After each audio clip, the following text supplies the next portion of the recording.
প্রবাসী কর্মীদের কল্যাণে প্রধানমন্ত্রী আরও নির্দেশ দেন এই বলে যে বিদেশে যাওয়ার খরচ মেটাতে কাউকে যেন নিজের সহায় সম্পত্তি বিক্রি করতে না হয়। এজন্য স্বল্প সুদে ব্যাংক ঋণের ব্যবস্থা এবং ঋণ পাওয়ার প্রক্রিয়া সহজতর করার জন্য সংশ্লিষ্ট মন্ত্রণালয়কে প্রয়োজনীয় ব্যবস্থা গ্রহণের জন্য তিনি কঠোর নির্দেশ দিয়েছেন।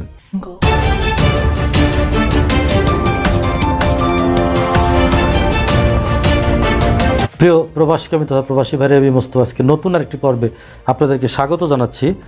আজকের পর্বে মূলত আমাদের মাননীয় প্রধানমন্ত্রী জনাব তারেক রহমান আমাদের প্রবাসী কর্মীদের জন্য কিছু দিক নির্দেশনা দিয়েছেন এবং আমাদের অসহায় প্রবাসীগামী তথা প্রবাসী কর্মীরা যেন সহায় সম্পত্তি ভিটেমাটি বিক্রি না করে বিদেশে যেতে পারেন সেই ব্যবস্থা করবার জন্য তিনি একেবারে সুচিন্তিত দিক নির্দেশনা প্রয়োগ দিয়েছেন মন্ত্রণালয়কে।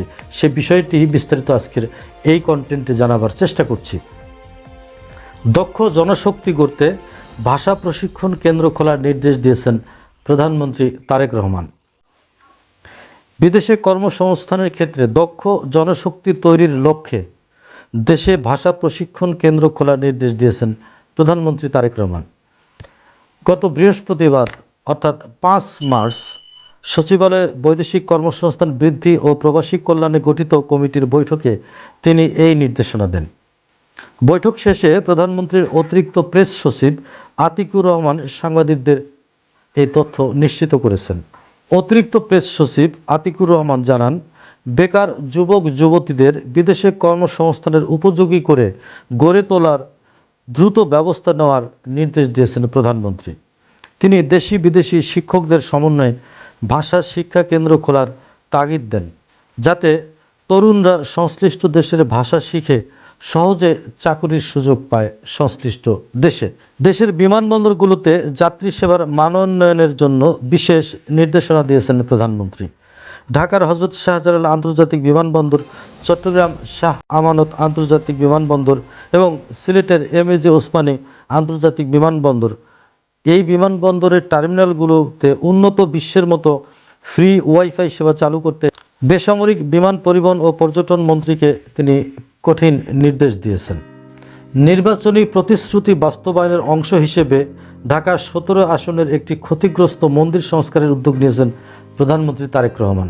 যাই হোক, এগুলো তার নির্বাচনী প্রতিশ্রুতির অংশ বিশেষ।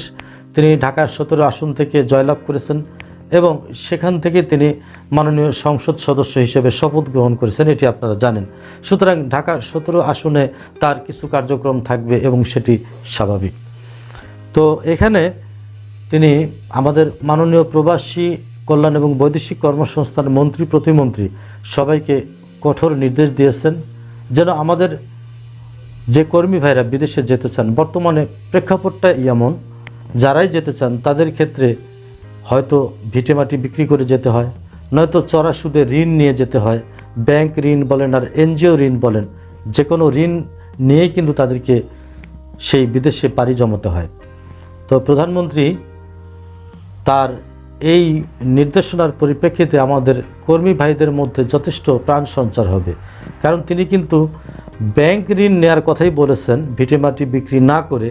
বাকি প্রবাসী কল্যাণ, বৈদেশিক কর্মসংস্থান মন্ত্রণালয়, অর্থ মন্ত্রণালয়, তাদের প্রত্যেককে তিনি নির্দেশ দিয়েছেন এই প্রবাসী কর্মীদের ক্ষেত্রে ব্যাংক ঋণের যে জটিলতা, যে কঠোরতা, দেখা যায় যে আমাদের কর্মী ভাইদেরকে এই ব্যাংক ঋণ নিতে গেলে তাদেরকে অনেক ভোগান্তি পোহাতে হয়, সেগুলো যেন না করতে হয় এবং খুব সহজে তাদেরকে খুব স্বল্প সুদে যেন ঋণ দেওয়া হয় প্রবাসীদেরকে, সেরকম নির্দেশনায় তিনি দিয়েছেন। এবং এ থেকে আমরা অবশ্যই এটি বলতে পারি যে আমাদের বর্তমান প্রবাসী কল্যাণ মন্ত্রী প্রতিমন্ত্রী এবং বর্তমান প্রধানমন্ত্রী তারেক রহমান যথেষ্ট আমাদের প্রবাসীগামী তথা প্রবাসী ভাইদের জন্য আন্তরিক। সেই সূত্রে বন্ধ থাকা শ্রমবাজারগুলো তিনি অবশ্যই দ্রুত খুলে দেওয়ার জন্য আপ্রাণ চেষ্টা করে যাচ্ছেন এবং খুলে দেবেন, এটাই আমরা প্রত্যাশা করি। আপনারা জানেন, ইতোমধ্যে মধ্যপ্রাচ্যের বিভিন্ন দেশে ভয়াবহ যুদ্ধের যে দামামা বাজছে এবং যুদ্ধ সংগঠিত হচ্ছে, তাতে করে মধ্যপ্রাচ্যের দেশগুলোতে বর্তমানে কর্মী পাঠানো আমাদের বাংলাদেশ থেকে তথা এই দক্ষিণ এশিয়া থেকে অনেকটাই কঠিন হয়ে পড়ছে বর্তমানে। সুতরাং আমরা ইতোমধ্যেই যতটুকু দেখি যে একমাত্র মালয়েশিয়াতেই শুধুমাত্র আমাদের কর্মীদের যাওয়ার পথটা মোটামুটি সুগম রয়েছে, মালদ্বীপে যাওয়ার পথ সুগম রয়েছে, কিছু কিছু সেনজেন কান্ট্রিতে আমাদের কর্মীদের বর্তমানে যাওয়ার পথটা মোটামুটি খোলা রয়েছে। দক্ষিণ এশিয়ার মধ্যে এখন যদি আবারও যুদ্ধ আরও সম্প্রসারিত হয়ে যায় তাহলে পরবর্তীতে কী হবে সেটি বলা মুশকিল। আপাতত আমরা এটুকুই অনুধাবন করতে পারি, বলতে পারি। তো সবাই ভালো থাকবেন, সুস্থ থাকবেন।